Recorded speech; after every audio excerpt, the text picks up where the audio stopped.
नमः शिवाय। हर हर महादेव। सावन का महीना हम शिव भक्तों के लिए बहुत ही खास होता है। पूरे साल हम सावन माह का इंतजार करते हैं। शिव भक्त पूरे सावन माह पूरी श्रद्धा भाव से भोलेनाथ की पूजा करते हैं। तो प्रतिदिन पूरे सावन में हम भोलेनाथ की सरल तरीके से पूजा विधि कैसे करें, क्योंकि सावन आने ही वाला है और इस सावन में हम भोलेनाथ को कैसे प्रसन्न करें, आइए जानते हैं। पूरे महीने हम 5 मिनट में पार्थिव शिवलिंग का पूजन करके कैसे पुण्य फल प्राप्त करें, इसकी बहुत ही सरल विधि मैं आपको आज बताऊंगी। तो पार्थिव शिवलिंग का निर्माण आप जो किसी भी फूल पत्ती के गमले में कर सकते हैं या बेलपत्र के वृक्ष के नीचे कर सकते हैं, समी वृक्ष के नीचे कर सकते हैं। सिर्फ तुलसी का गमला या आंवले के गमले में आपको पूजन नहीं करना है। आंवले का जो पौधा होता है उसमें भी आप पार्थिव शिवलिंग का निर्माण नहीं कर सकते हैं। अगर आपके पास कोई पौधा नहीं है तो आप खाली गमले में भी, मिट्टी से भरा हुआ जो गमला है उसमें भी आप पार्थिव शिवलिंग का निर्माण करके पूजन कर सकते हैं।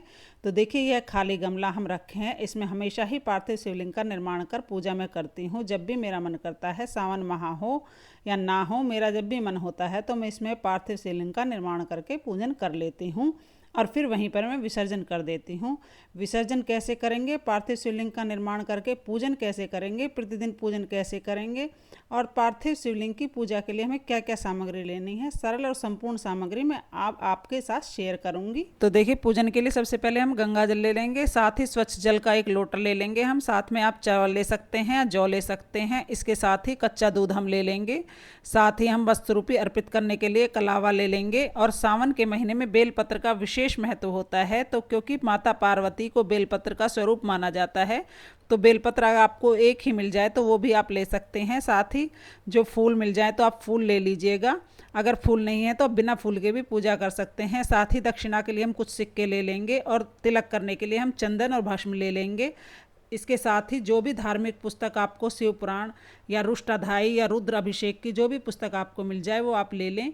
इसके साथ ही शुद्ध देसी घी का दीपक और धूप हम और ले लेंगे। साथ में माचिस ले लेंगे ताकि हमें बार बार पूजा में ना उठना पड़े। इसके साथ ही हम भगवान को भोग अर्पित करने के लिए आप चाहे तो कोई फल ले सकते हैं। फल नहीं है तो आप मिश्री, गुड़, बतासा, मीठे का कोई भी भोग आप भगवान को लगा सकते हैं। तो सबसे पहले हम पार्थिव शिवलिंग का निर्माण कर लेंगे। पार्थिव शिवलिंग का पूजन अगर आप गमले में कर रहे हैं तो आप बिना जलहरी बनाए भी पूजन कर सकते हैं, क्योंकि पिंडी में भगवान शिव भोलेनाथ के पूरे परिवार का वास होता है। तो इस तरह पिंडी बनाकर हम पूजन कर लेंगे। अगर टेढ़ी मेढ़ी हो जाए पिंडी तो कोई बात नहीं, कोई दिक्कत नहीं है, भाव अच्छा होना चाहिए। भोलेनाथ सबसे पहले अपने भक्त का भाव देखते हैं कि हम किस भाव से पूजन कर रहे हैं, बस खुश होकर पूजन कीजिएगा। तो यहाँ पर मैंने पिंडी बना ली है, उसके ऊपर मैंने एक फूल का पत्ता रख दिया। आप फूल या चावल का दाना जरूर रख दें। पार्थिव शिवलिंग की पिंडी को कभी खाली नहीं छोड़ा जाता है। उसके बाद हम देसी घी का दीपक प्रज्वलित कर लेंगे। सावन का महीना भोलेनाथ को बहुत ही प्रिय है। अगर कोई भक्त सावन के महीने में पार्थिव शिवलिंग का निर्माण करके पूजन करता है तो भोलेनाथ उसकी सभी मनोकामनाएं पूर्ण करते हैं। इसके बाद सबसे पहले हम जल चढ़ाएंगे।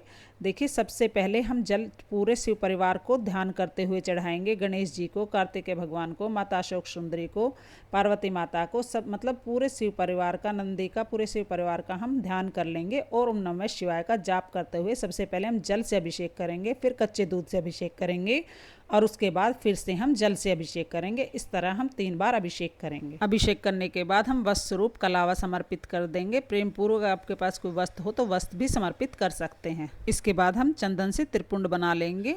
शिवलिंग को प्रेम से धीरे धीरे आराम से, क्योंकि मिट्टी है और जो मिट्टी गीली है, अभी हमने जिससे शिवलिंग बनाया है, इसलिए आराम से हल्के हाथ से ओम नमः शिवाय का जाप करते हुए हम पूजन करेंगे। और शिवलिंग में हम त्रिपुंड बना लेंगे। बहुत ही प्रेम भाव से भोलेनाथ का हम भजन पूजन करेंगे। सामग्री कम हो या ज़्यादा, भोलेनाथ भक्त का भाव देखते हैं।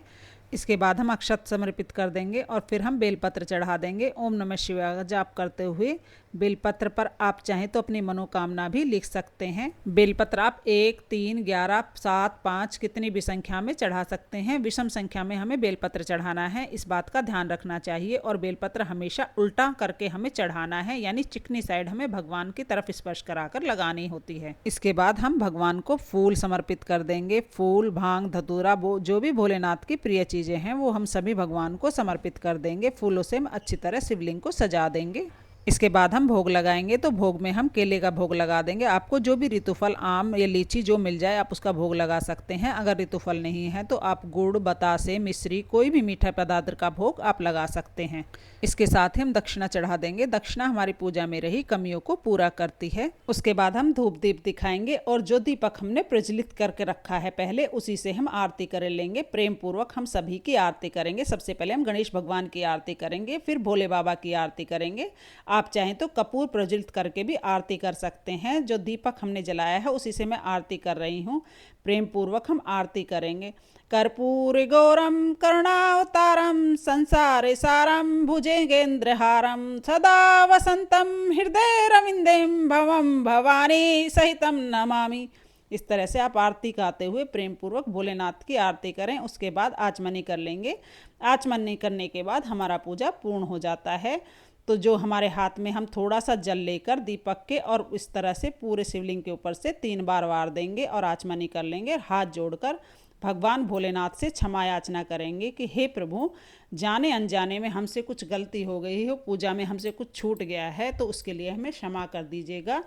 और उसके बाद हम भगवान भोलेनाथ से अपनी पूजा पूर्ण करने के लिए प्रार्थना करेंगे और अपनी मनोकामनाओं को पूर्ण करने के लिए प्रार्थना करेंगे। उसके बाद देखिए, जब हम विसर्जन करेंगे तो सबसे पहले जब तक दीपक प्रज्वलित है तो तब तक हम विसर्जन नहीं करेंगे। जब दीपक शांत हो जाएगा तब हम विसर्जन करेंगे। तो हाथ जोड़कर सबसे पहले क्षमा याचना करेंगे, उसके बाद हम विसर्जन कर लेंगे। तो विसर्जन में जो हम प्रसाद चढ़ाए हैं वो सभी में हम प्रसाद स्वरूप बांट देंगे। और जो सिक्के हमने चढ़ाए हैं वो हम किसी मंदिर की दान पेटी में डालकर आ जाएंगे। भोग प्रसाद को हम पूरा परिवार मिलकर ग्रहण कर लेंगे। और जो हमने बेलपत्र या पत्ते चढ़ाए हैं उनको हम गमले में या किसी मिट्टी के नीचे दबाकर विसर्जन कर देंगे। और जो दीपक है उसको धोकर अच्छे से हम साफ कर लेंगे। अगर मिट्टी का दीपक है तो आप उसको विसर्जन कर लीजिएगा। धातु का दीपक है तो उसे धोकर साफ कर फिर अगले दिन पूजा कर सकते हैं। इस तरह बहुत ही सरल तरीके से हम पार्थिव शिवलिंग का पूजन और विसर्जन कर लेंगे। तो फ्रेंड्स, अगर वीडियो आपको पसंद आई हो, वीडियो आपके लिए थोड़ी भी यूजफुल हो, तो प्लीज़ वीडियो को लाइक कर देना और मेरे चैनल को सब्सक्राइब कर लेना और कमेंट बॉक्स में हर हर महादेव जरूर लिखना।